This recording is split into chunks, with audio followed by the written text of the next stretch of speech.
Gênesis capítulo 2, dos versos 15 a 17. O Senhor Deus colocou o homem no jardim do Éden para cuidar dele e cultivá-lo.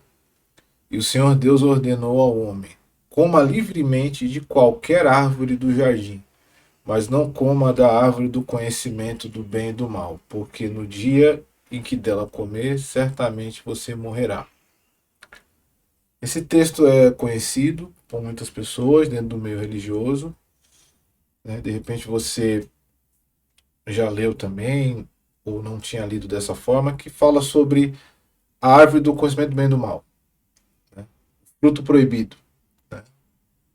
Como é dito de maneira popular. A verdade é que esse texto, e você pode depois ler o capítulo de Gênesis inteiro ali, fazer a sua própria pesquisa, mas a verdade é que esse texto fala algo muito mais profundo do que geralmente é colocado dentro dos meios religiosos. E a gente vai trazer essa reflexão aqui hoje. Observe que nada está escrito por acaso, nenhuma vírgula, nenhum desenvolvimento do texto da escritura está escrito ali por acaso. E você tem que abordar espiritualmente, primeiramente, não intelectualmente depois.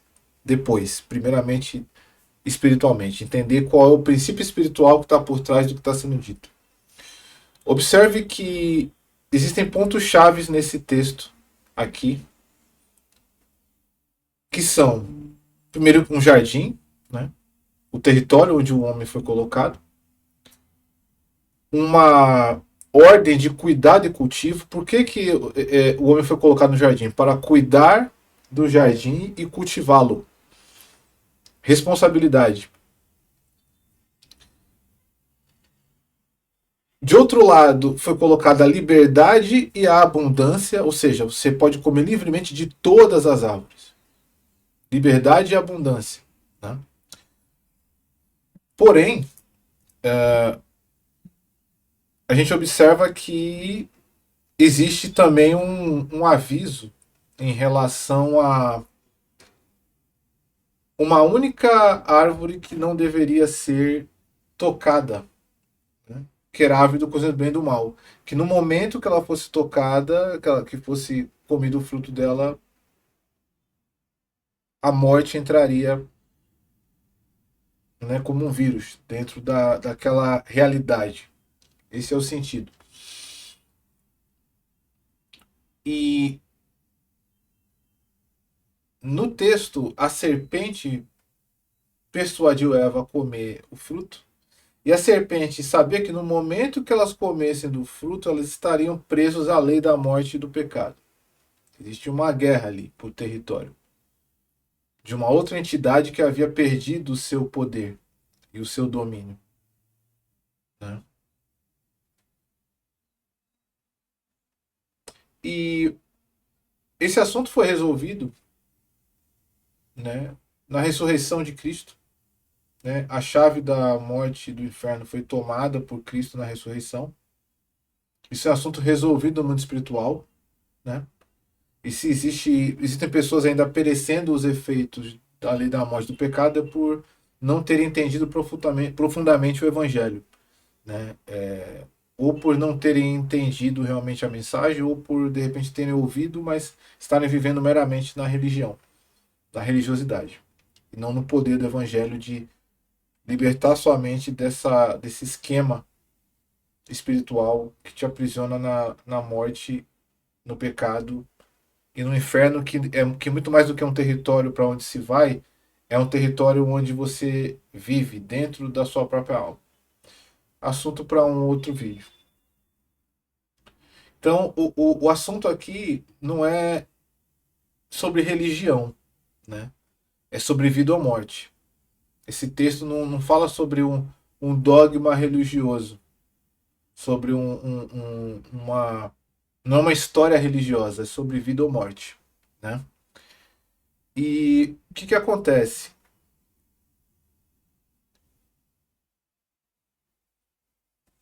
O foco, né, que eu quero trazer aqui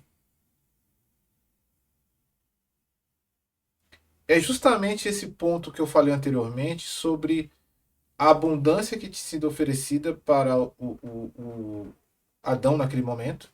Ó, você pode comer de todas as árvores, só de uma você não pode comer o fruto. Ou seja, existe uma abundância de opções e liberdade, e eu diria até que existia uma diferença desproporcional entre o que ele podia fazer e o que ele não podia. Ele podia comer de todas as árvores, só de uma que ele não podia comer. Isso revela muito sobre a nossa consciência, porque essa história ela ganha nuances quando você percebe que, e aqui está a chave para entender a queda da humanidade e os seus efeitos. No momento em que Adão e Eva tiraram os olhos da abundância e liberdade que estava disponível para eles e colocaram os olhos na escassez, a morte entrou. Eles eram livres para ter tudo o que eles quisessem no jardim. Só que eles colocaram atenção na única coisa que eles não podiam ter. Né? E Deus colocou a árvore do conhecimento do bem e do mal no jardim como um contraponto à ordenança dele, porque não existe liberdade sem que exista opções contrárias de escolha. Né? Deus ele estava ensinando ali algo muito mais profundo do que simplesmente o pode e não pode. Né? O Éden é Deus ensinando à humanidade a sua primeira lição sobre responsabilidade e consequência dos seus atos. Essa é a primeira lição que está sendo ensinada. E essa história do Éden é indigesta porque para muitas pessoas, e já foi indigesta para mim também, para muitas pessoas ela é indigesta porque ela lida com algo que é muito difícil para a maioria das pessoas, que é justamente lidar com a responsabilidade da consequência das suas ações, como seres conscientes. A gente não quer um mundo onde a gente tenha que sofrer a responsabilidade dos nossos atos. Né? É meio que assim, a gente quer um mundo onde a gente possa comer de tudo e não ter problema de saúde e não engordar, por exemplo. Né? Pegando como exemplo, a gente não quer a consequência, a gente quer o prazer do momento, mas a gente não quer a consequência. Então, mais adiante na história, se você ler todo o capítulo, toda a história ali do Gênesis, né? Entre Gênesis 1 e Gênesis 4, você vai ver que Adão, Eva e a serpente eles assumiram as consequências. Não foi uma questão meramente de Deus amaldiçoar. Deus não amaldiçoou Adão, Eva e a serpente. Cada um colheu a consequência dos seus próprios atos. Né? E aí que vem outro ponto chave. Adão e Eva foram expulsos do jardim.